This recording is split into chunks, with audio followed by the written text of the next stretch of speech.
Representative DeGraff. Thank you, Mr. Chair. Director Tour, you and I have had our going around with this, so I just had to tell you how happy I am to see some of this green grift get shut down. It is just such a good thing to hear, because one of the things that you said is like all of these cost savings, they're just offset costs. Tax rebates are offset costs. Tax credits are offset costs. They still tax the taxpayer. And so I think it's a little bit disingenuous to say that these costs are going up for Colorado, because they're not going up for Colorado. They were just previously being spread around by increased debt, increased taxes, or, well, debt, which drives inflation, which is a tax that's an invisible tax that hurts largely the poor. And then, of course, the energy cost that you're driving up. So I'm very happy. What I think we've established is that nobody has any actual climate goals. And I've asked you for your climate goals throughout the year. There are no climate goals. There's carbon goals. They have nothing to do with climate. If we go with 100%, last year you said you thought it was 50% of the 33 degrees Celsius, 0.125, you get 0.00125. So all of this cost at the highest actual possible end of consensus science is that it could possibly save 0.00125, let alone all of that stuff. So last year you justified it by saying that, well, it might not accomplish anything in terms of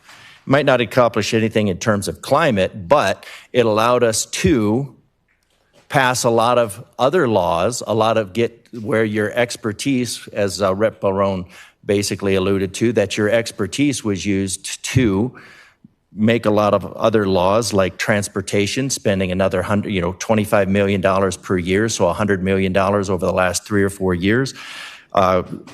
Max density, Colorado-style housing. So I guess my question, since this green grift doesn't accomplish anything, according to the last two presenters, nobody can justify it. Do you still stand by that it's worth spending all of Colorado's money? So even if you're not going to accomplish any climate goal, any climate impact whatsoever, do you stand by that it's worth it to charge Coloradans all this extra money to accomplish nothing? Director Torr. Thank you for the question. First, I would note that we are tasked as a state agency with implementing state law, and there have been multiple pieces of legislation that have set greenhouse gas reduction targets for the state. And so we certainly are committed to our work to help meet the targets that have been adopted by the legislature. Would also note that it certainly is true that no one jurisdiction by itself is able to solve the problem of climate change. It is affected by greenhouse gas emissions taking place over the entire planet. And ultimately, it will require a significant shift across the globe in order to address climate change.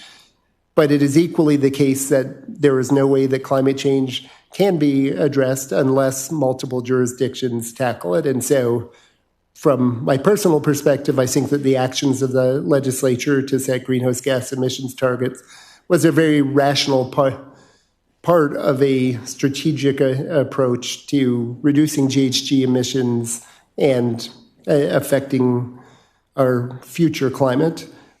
I also think that Director Gibbs made some very strong points about the impacts that we are already seeing from climate change in Colorado, whether you're looking at the fire danger that we have today or the impacts that we're seeing on water supply in the Colorado River.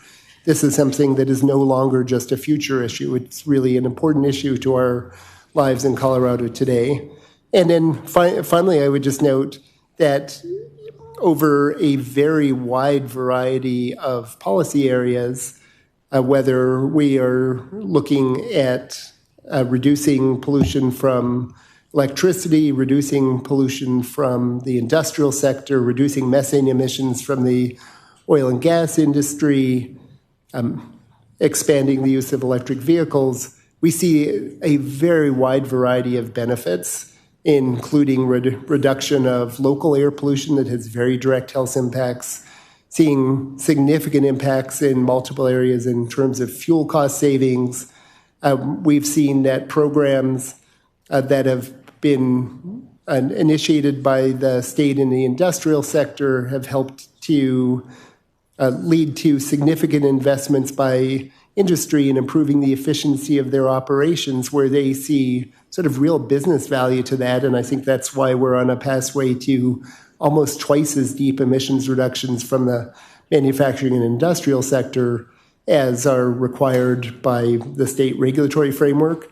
So I would disagree with the claim that this is imposing only costs on Coloradans. In essentially every case where there's been a detailed cost-benefit analysis, what we've seen is that even absent the climate benefits, that there is a significant net benefit, and we are able to quantify those climate benefits through the use of the social cost of carbon. Representative DeGraff. Okay. Thank you, Director Tour. So that's 3 for 3, that we have no climate goals. The social costs of climate are a construct that is based on the imagined implications of that.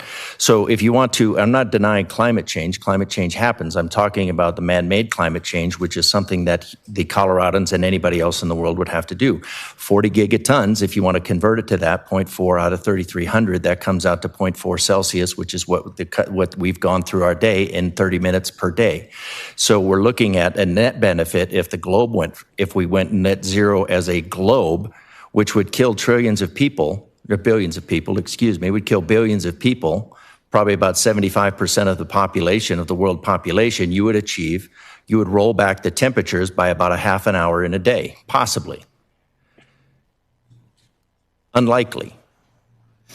And so what you're telling me is that you're using carbon dioxide to achieve a lot of other goals that you have that have nothing, and the only thing that you can point to for the benefit of this state is this manufactured construct of social cost of carbon, which is based on a climate change, of man-made climate change, which does not exist per the last 3 presenters.